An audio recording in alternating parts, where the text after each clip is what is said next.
Boa noite a todos que nos acompanham pelo canal da Casa Espírita Maria de Nazaré. Que a doce paz do Divino Mestre Jesus nos acompanhe hoje e sempre.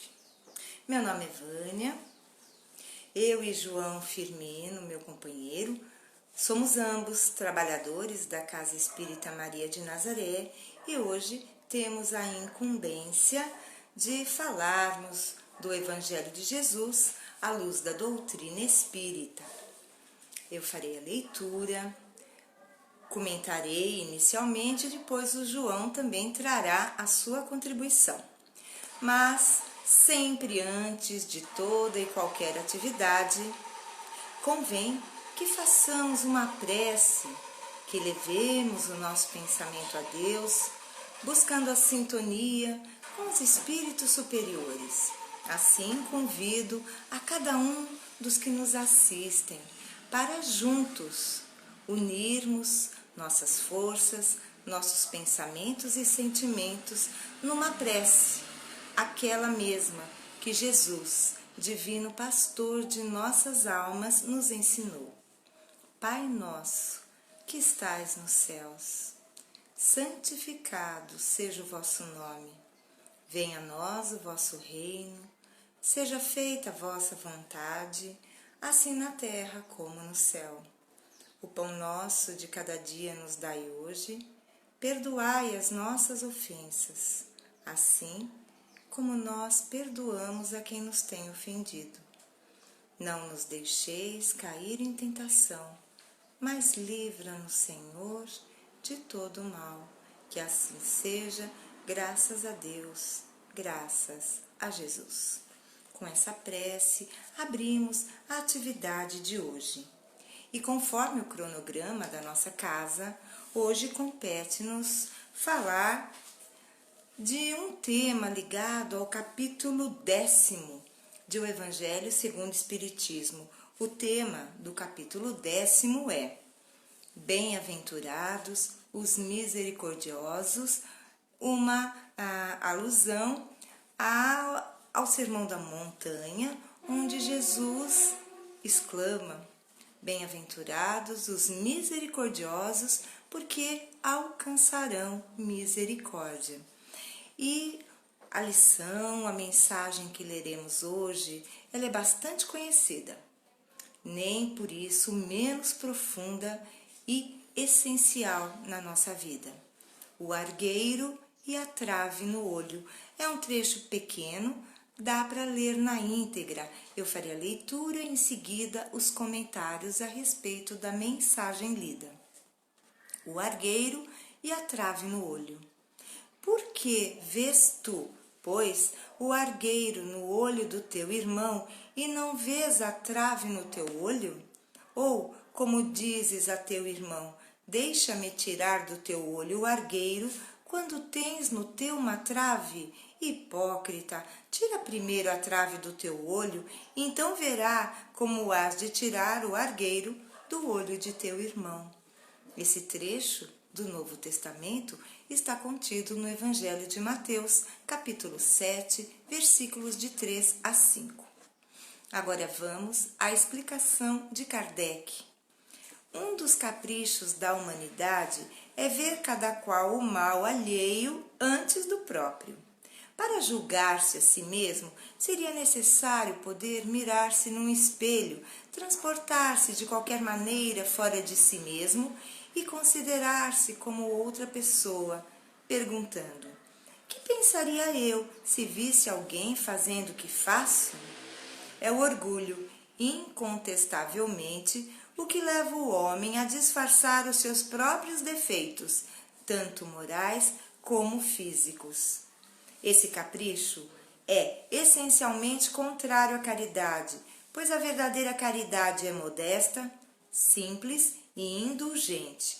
A caridade orgulhosa é um contrassenso, pois esses dois sentimentos se neutralizam mutuamente. Como de fato um homem bastante fútil para crer na importância de sua personalidade e na supremacia de suas qualidades, poderia ter, ao mesmo tempo, bastante abnegação para ressaltar nos outros o bem que poderia eclipsá-lo, em lugar do mal que poderia pô-lo em destaque? Se o orgulho é a fonte de muitos vícios, é também a negação de muitas virtudes. Encontramo-lo no fundo e como móvel de quase todas as ações. Foi por isso que Jesus se empenhou em combatê-lo como o principal obstáculo ao progresso. O argueiro e a trave no olho.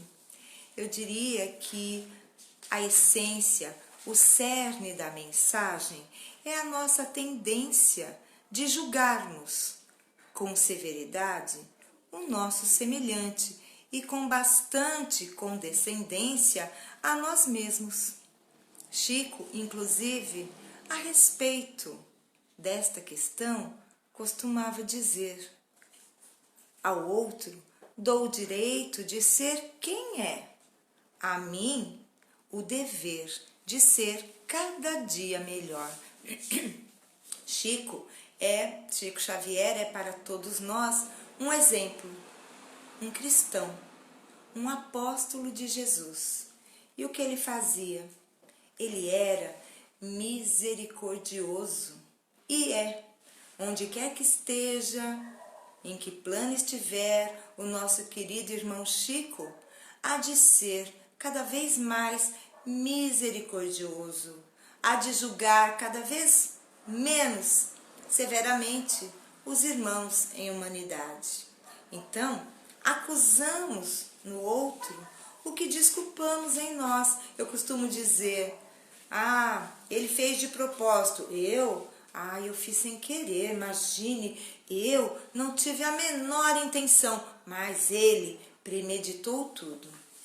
Então, como é importante termos a empatia. O que é a empatia?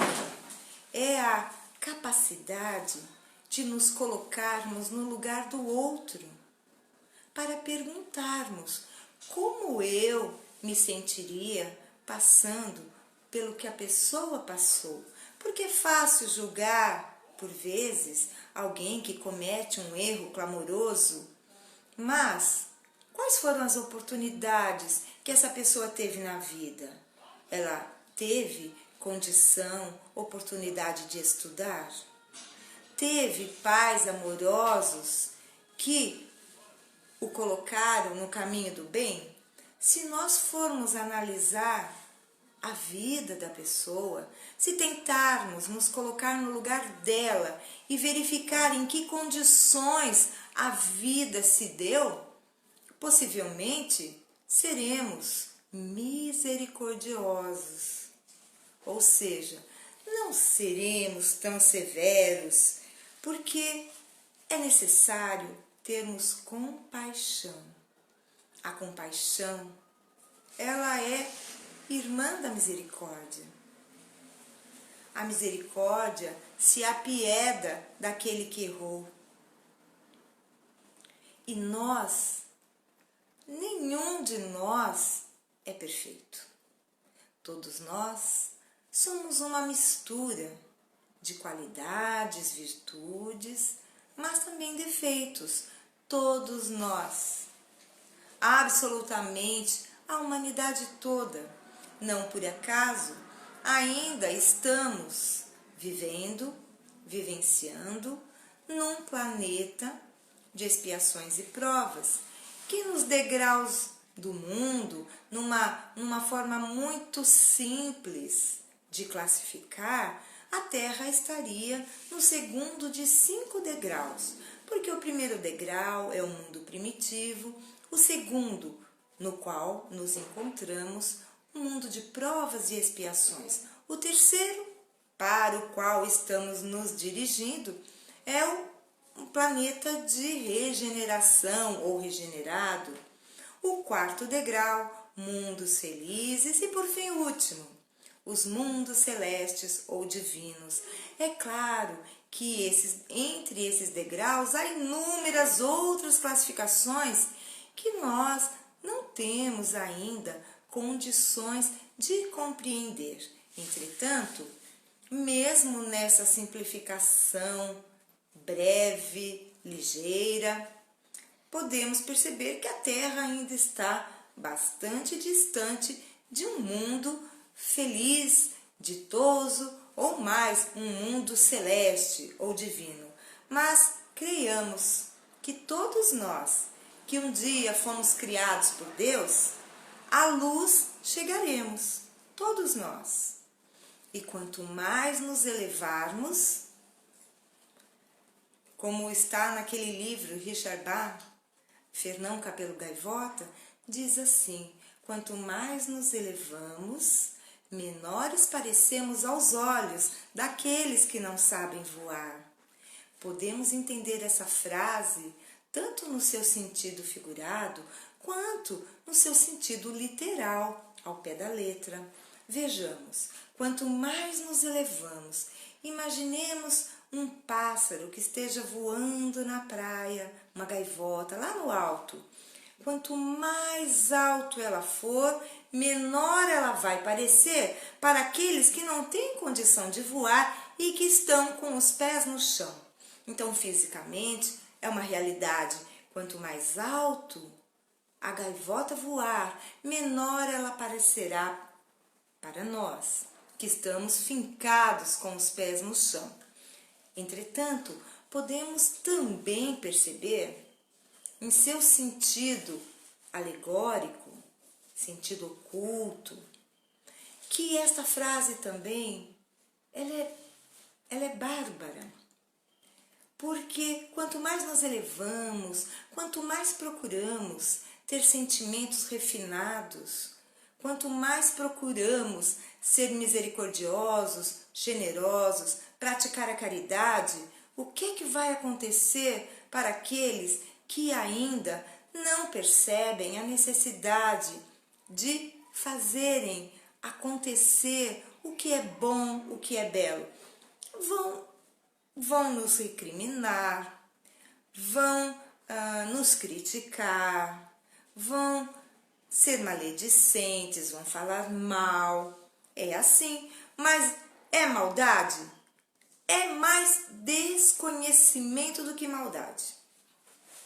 Porque o dia que compreenderem também que só o bem é eterno, que o mal é transitório, que o mal nos faz mal. Tudo que eu fizer ao outro é a mim que estou fazendo, eu vou reconhecer que a única saída é o bem. A única saída é a misericórdia. É ter compaixão pelo meu próximo, porque eu também erro todos os dias. Nós erramos todos os dias. E Deus, em sua infinita misericórdia, continua nos amando, nos dando oportunidades para que possamos progredir intelectual, moral, espiritualmente. Então, meus amigos, só finalizando, lembremos que se há irmãos que têm menos conhecimento que nós, há outros em um nível muito mais elevado, moral e intelectualmente, que nós. Portanto, tenhamos compaixão daqueles que têm menos conhecimento, porque também carecemos da compaixão daqueles que nós também não compreendemos, porque eles pensam diferente, eles sentem diferente de nós e nós não os compreendemos. Então, meus amigos queridos, a lição nos convida a compreendermos uns aos outros, a amarmos uns aos outros, a nos respeitarmos como irmãos, porque se não podemos ser irmãos biologicamente falando, o somos pela descendência do Pai Criador, que colocou em cada um de nós seu DNA divino. E se Ele é nosso Pai, segue que somos todos irmãos. Graças a Deus, chamo agora o João para que ele possa também dar a sua contribuição a respeito desse tema, o argueiro e a trave no olho.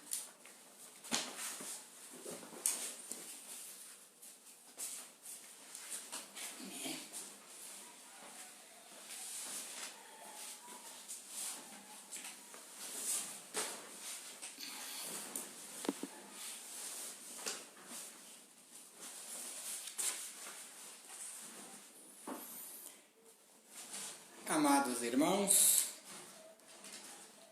amadas irmãs, todos que estão sintonizados conosco através dessa live, para darmos continuidade, ao nosso trabalho, às nossas ligações entre trabalhadores, frequentadores, simpatizantes da nossa casa espírita e outros que, através da tecnologia, dos veículos apropriados, estão sintonizados conosco. Falarmos, do argueiro e a trave no olho. Nós somos ainda criaturas, espíritos a caminho da evolução. E nós conseguimos ver aquilo que nós estamos operando, aquilo em que nós estamos emitindo, porque é através desta sintonia que as imagens da nossa visão vão chegando à nossa mente. E como é muito mais, talvez, cômodo, devido ao nosso nível de evolução atual, enxergarmos os defeitos do nosso próximo e tentar, passar algumas qualidades, algumas das nossas virtudes.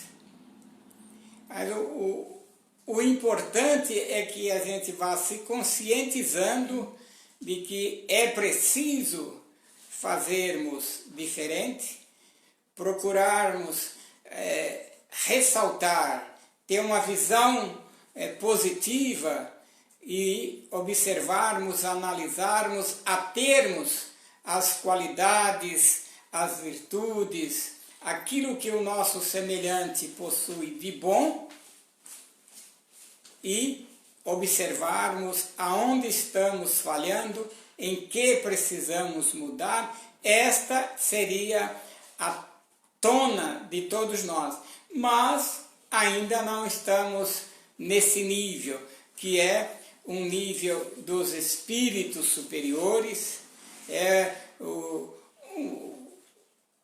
nível de muitos espíritos que estão ainda conosco na Terra. Nós temos vários espíritos. Chico mesmo é o nosso referencial para analisarmos, observarmos, nos atermos ao comportamento do Chico, aos seus exemplos, porque Chico é um espírito que esteve aqui encarnado conosco por 92 anos, quase um século, e nestes 92 anos, podemos assim dizer, porque ele começou a sua atividade mediúnica, e é o intercâmbio com a espiritualidade, ainda muito cedo. Era garoto, com 7 anos, quando ele começou a ter os primeiros contatos com a sua mãe biológica, já desencarnada, e em toda a sua trajetória mediúnica, ele foi exemplo. Procurou sempre ver, analisar e contactar com o que de melhor a pessoa tinha, com as suas qualidades, com as suas virtudes, jamais colocando em destaque as falhas, os defeitos, o que de negativo a pessoa. Mas isto é algo para poucos espíritos. A maioria, e o nosso caso, a gente ainda vê e valoriza aquilo que o próximo tem de negativo, de defeitos, e a gente procura, né, tentar colocar em destaque. Ainda estamos nesse nível, mas não podemos também achar que estamos numa pior. Não, já melhoramos muito, estamos caminhando, já temos consciência de que precisamos melhorar e se faz necessário que em todas as oportunidades a gente procura conscientizarmos que precisamos mudar, reverter o quadro, praticarmos o bem, fazermos a caridade e ir domando as nossas tendências negativas, trabalhando para que nós possamos colocar sempre em destaque a nossa humildade e irmos dominando, domando o nosso eu orgulhoso, que ainda é eu diria assim, uma fera interior que precisamos irmos domesticando.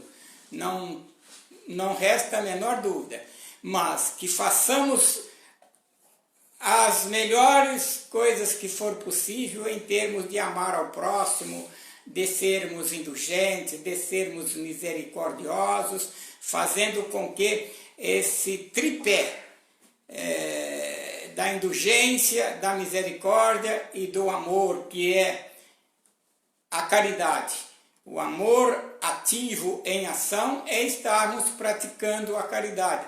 É nesse tripé que Jesus, né, ressaltou para nós esse amor em ação, a caridade ativa, é nesse sentido.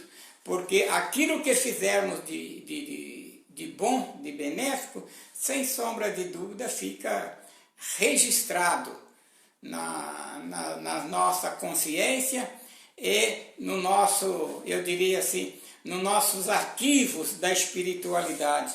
Até falando agora, eu me lembrei de quando eu era garoto e ainda frequentava a Igreja Católica. Meu pai nasceu na Igreja Católica, eu fui batizado na Igreja Católica e até os 8 anos, mais ou menos entre 8 e 9 anos, quando, por motivo de necessidade, o meu pai deixou a Igreja Católica e passou para a doutrina espírita. Mas eu me lembro de quando frequentávamos a Igreja Católica, fazíamos os catecismos e algumas atividades em casa com minha mãe. Ela falava que São Jerônimo ficava anotando, escrevendo todas as nossas ações. Então a gente tinha que tomar cuidado com o que a gente fazia de bom e com a gente que fazia ruim, porque ele estava sempre anotando. E eu não sei se vocês lembram da imagem, né, de São Jerônimo. Realmente ele está com uma caneta, uma pena na mão e um livro ali, ou um caderno, como se estivesse escrevendo. E ela dizia que ele estaria ali anotando as nossas ações, aquilo que realmente nós fazíamos. Se fizéssemos coisas boas, ele anotava. Coisas ruins, negativas, também estaria ali anotado. E é uma visão mais ou menos da realidade, porque todas as nossas ações ficam registradas na contabilidade do plano espiritual. A nosso favor, as coisas boas. E, diríamos assim, de uma maneira negativa, contra talvez o nosso parecer, as coisas negativas. Mas é uma visão meio simbólica, mas é real, porque tudo que nós fazemos fica registrado nos nossos arquivos. E quando nós vamos retornar ao plano espiritual, nós vamos deparar com a nossa realidade. E as boas ações, mesmo que em alguns casos meio contra gosto, a gente tem elas a nosso favor. Até eu lembrei agora daquele caso, lembra, Vânia? que nós ouvíamos lá na FEB TV, do cara lá do Rio, a Maria Helena, como é que chamava a mulher lá, você lembra? Maria Conceição, não é? Não, Maria Amélia da Conceição. Era um rapaz que vivia no Rio de Janeiro, era casado, tinha filhos, e cuidava bem da família, mas nada de atividades religiosas, espirituais, praticar a caridade. E ele tinha alguns amigos que parece que eram espíritas e tinham uma atividade voltada à assistência social. E uma época chamaram esse rapaz para ir, eu vou resumir o caso, que é uma história um pouquinho meio extensa, para ir com ele na favela fazer um trabalho social. Ele meio contra gosto, tentou esquivar, mas não foi possível e acabou indo com os amigos para um trabalho social numa das favelas do Rio de Janeiro. E quando chegando na favela, os outros 2, 3 amigos que estavam com ele precisaram retornar à sede para alguns compromissos e ele acabou ficando sozinho e teve que ir realizar a visita em alguns barracos, algumas casas. E no primeiro barraco que ele entrou, ele deparou com uma cena terrível. Tinha uma mãe que estava com a filha ali já com a tuberculose e nos últimos momentos de vida. Ele chegou, teve vontade de fugir, ir embora, mas meio forçado pelas circunstâncias do momento, ele acabou ficando. E naquele instante que ele ficou, foi o instante suficiente que a mulher, a filha da dona ali do barraco, da senhora, deu uma golfada de sangue e desencarnou. Ele ficou meio sem jeito, sem saber o que fazer.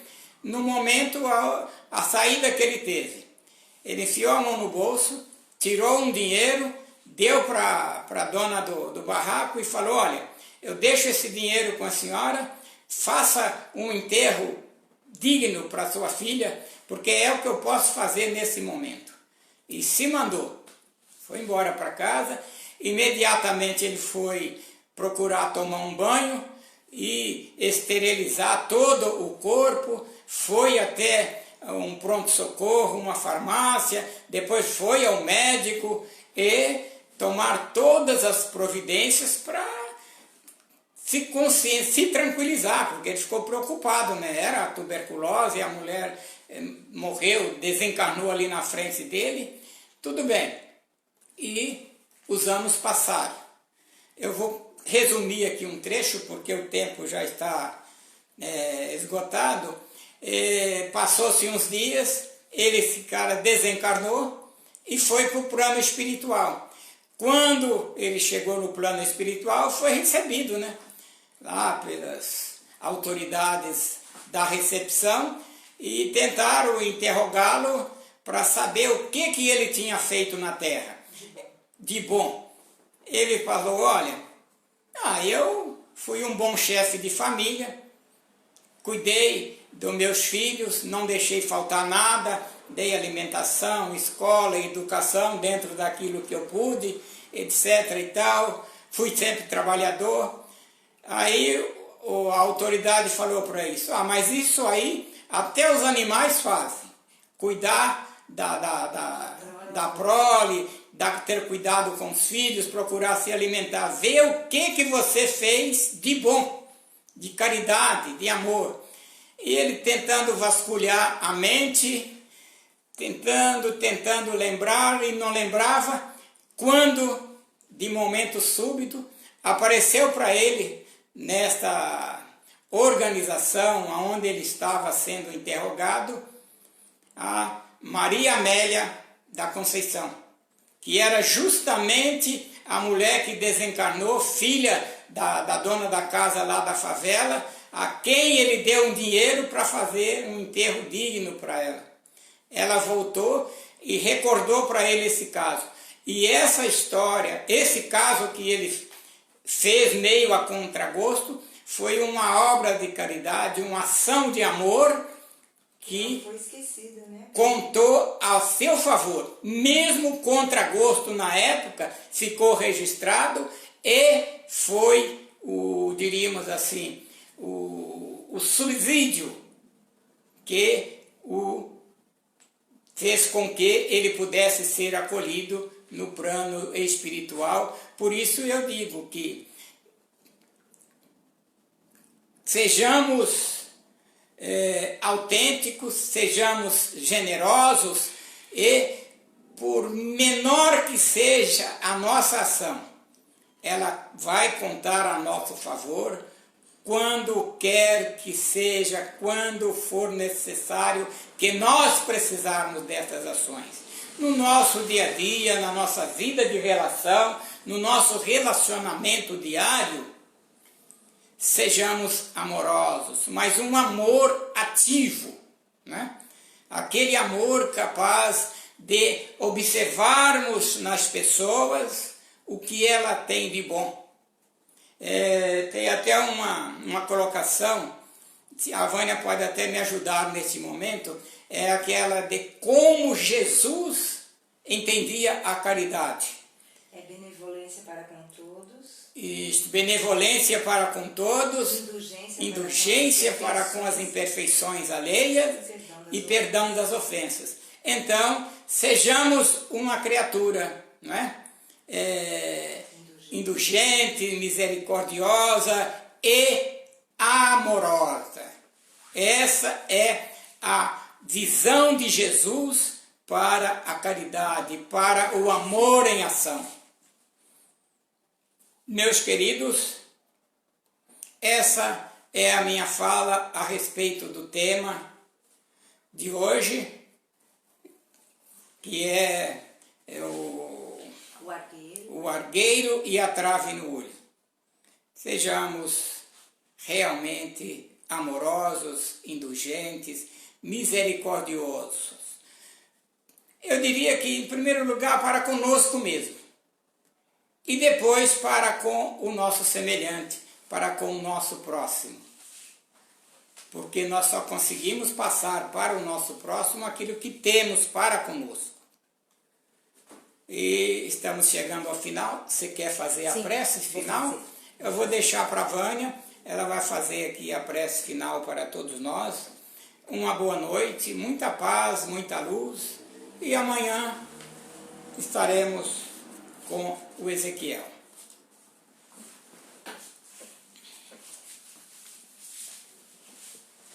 Queridos amigos, vamos então encerrando a nossa live de hoje. É uma alegria muito grande estarmos juntos. E vamos então endereçando nossos melhores pensamentos e sentimentos a Maria Santíssima, nossa Mãe Espiritual, que dá nome à nossa casa. Vamos então fechando os nossos olhos, unindo os nossos pensamentos, para que juntos possamos a ela nos dirigirmos. Ave Maria, cheia de graça, o Senhor é convosco. Bendita sois vós entre as mulheres, bendito é o fruto do vosso ventre, Jesus. Santa Maria, Mãe de Jesus, rogai por nós, os seus filhos, agora e na hora do nosso desenlace. Que assim seja e assim será, com a graça de Deus, com a graça de Jesus. Queridos amigos, como João disse, amanhã ficaremos, amanhã e segunda-feira com o nosso amigo Ezequiel, terça e quarta com o nosso amigo Sérgio, quinta, João e eu também estaremos aqui, sexta, Ezequiel, e assim sucessivamente. Lembrando que para outubro poderemos abrir outras atividades na Casa Espírita. Então vamos aguardar que nós vamos dando os informes em nossas lives. Fiquem com Deus, um grande abraço, um ótimo final de sábado, um maravilhoso final de semana a todos nós. Até a próxima!